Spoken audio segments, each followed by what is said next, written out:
Welcome to my YouTube channel. Today we are going to talk about caponata.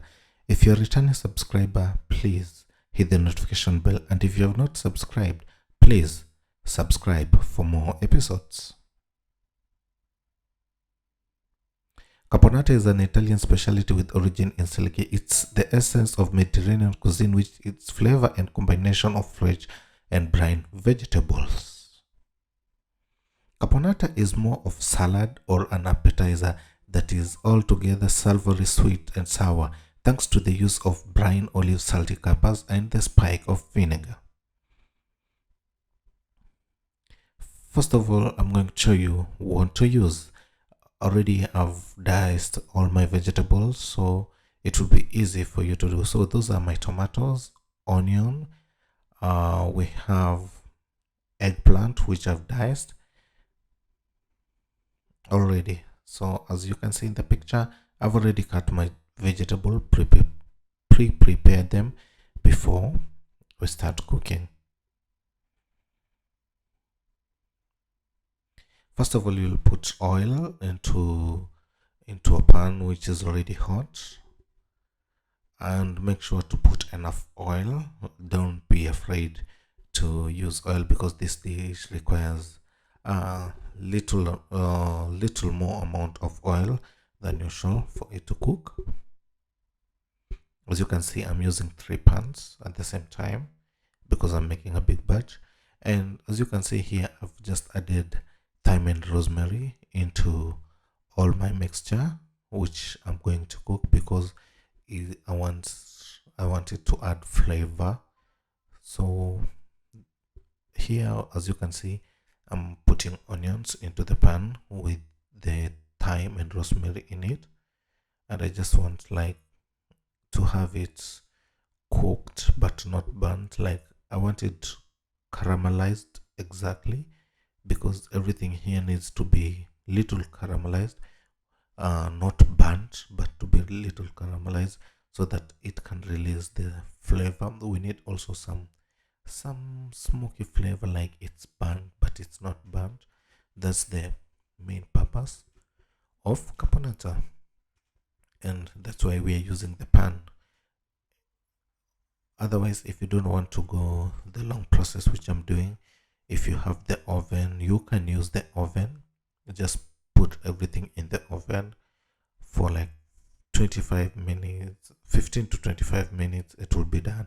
But with me, I love the long process because also it allows me to gauge and to know what I want, to gain that flavor which I want. So here, as you can see, I've put everything into the pan and I'm just mixing to make sure that nothing burns, because I don't want anything burning. You can see my onions already they've started turning color.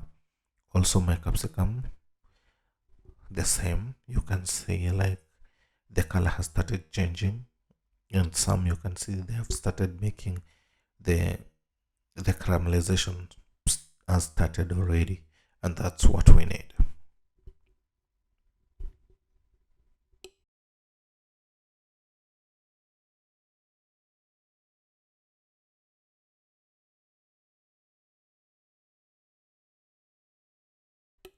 So you'll give it some time, and no, it will take some time. Just give it some time and let everything cook thoroughly. As you can see, don't forget from time to time to stir, because if you leave them for long without stirring, they'll start burning, and that's one thing we don't want to happen. We don't want anything to burn.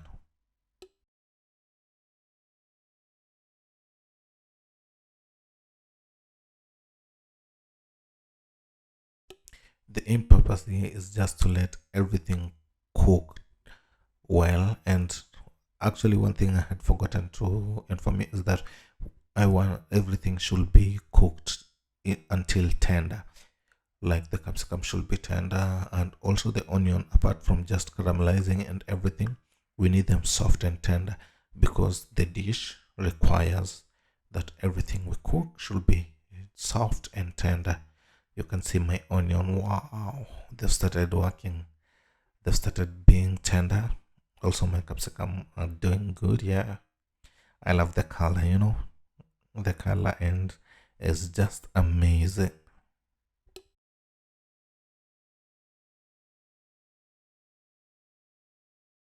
As you can see, my onions are almost done.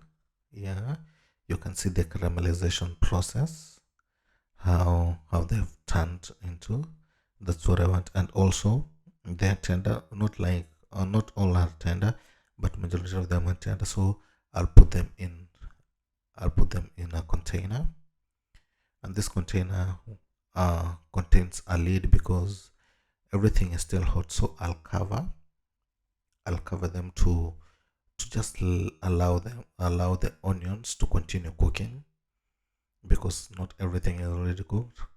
I can also see my capsicum are almost ready, so I'll do the same process. I'll add my capsicum into the mixture of the pan. You can see everything is really well caramelized, and wow, I love the color, and just the everything that's coming out of it, it's so amazing. Like, you can even feel the flavor and everything.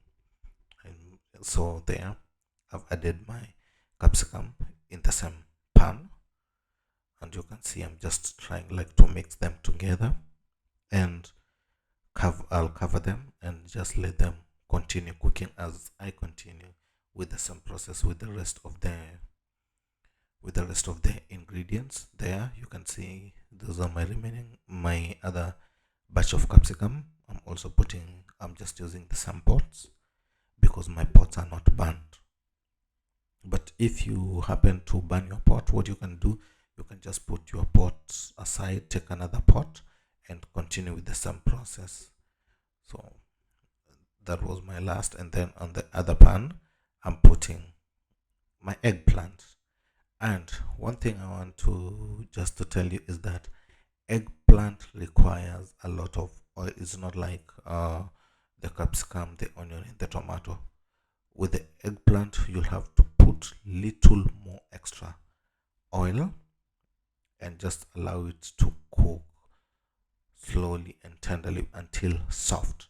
Most people will just say it's not cooking, but if you give it enough time to cook, as you shall see here, like you see there, I'm trying to check, it's still hard, you can see, but I'll give it some more time to cook. The process of cooking takes around 20 to 30 minutes, cooking everything. So there you can see some of my eggplant have started being soft, not all of them, and I won't remove just because some have started becoming good. I'll continue cooking them and stirring. And remember, stirring is very important because we don't want anything burnt. That will be the worst, because if it get burned, it will give another bitter taste, which we don't want. So you've seen there, the same pan, I've just added my tomato.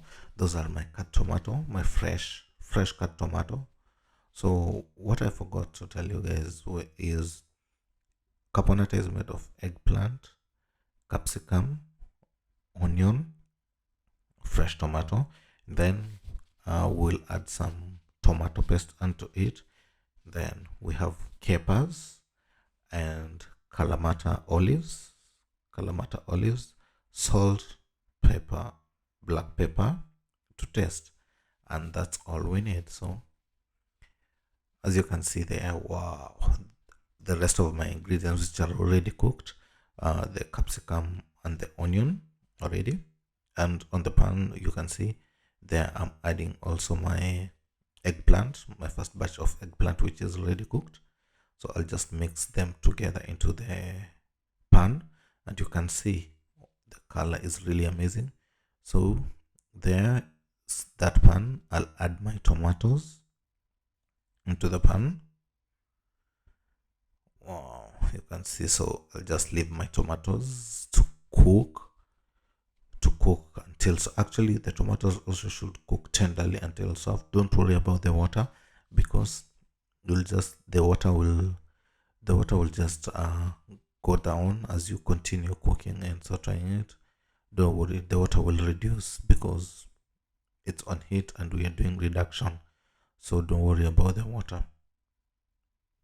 There, as you can see, I'm checking my eggplant to see if it's ready. uh, so I'll just continue cooking for a little while before removing them. They're almost ready, but not not well done as I want them to be tender. So there, I've removed them and put them aside, and I'll mix them like the rest, and I will cover the pot. You can see I'll cover the pot because everything is still hot, and I need I need everything just to continue cooking with this steam before the rest of the things are done. So as you can see, that's my tomato paste, around uh, 300 grams, because I'm doing a bigger batch, whereby I'll put that on the same pan and just allow the tomato paste to cook under low fire, because I want it to release some fat before adding it into my tomatoes.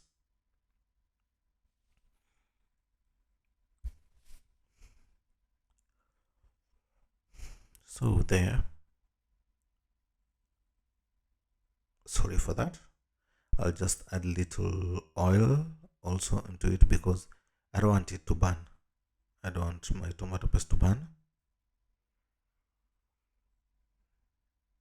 So I'll just mix and let the tomato paste cook evenly.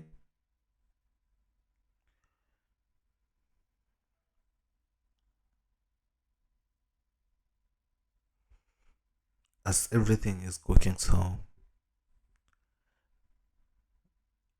I'll just relax. You can see my tomatoes are almost done. Wow, the tomatoes are really looking amazing.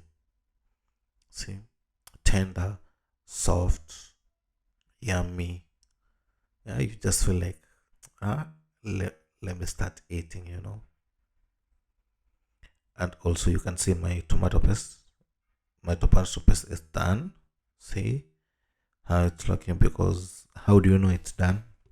When it starts forming, like when you start seeing it like it's starting to burn down, you know now it's done, because you see even the color has changed from dark to light, so meaning it's ready.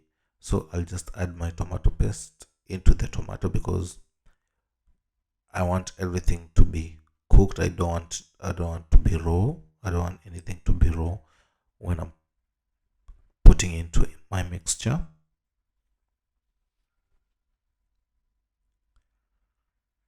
I was checking if my tomatoes are ready.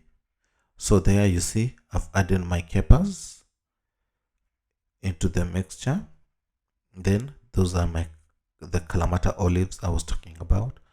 So I just add also the Kalamata olives into the mixture.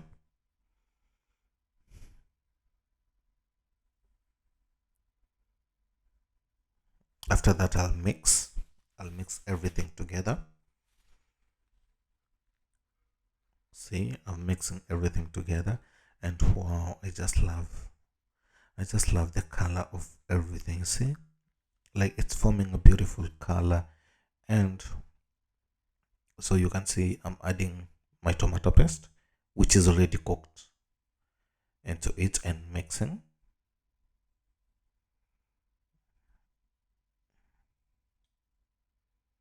Remember the capers and the olives calamata are ready to cook. So there is my tomatoes which I was cooking also.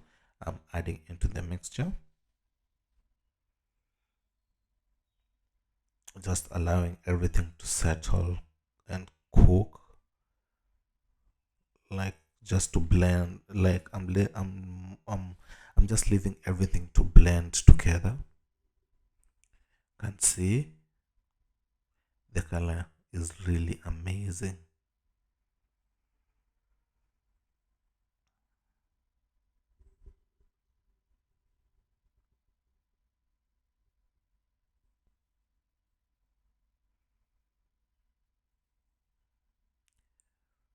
And remember, as you continue keeping putting everything, just remember to taste, because the capers water and the Kalamata water has that sour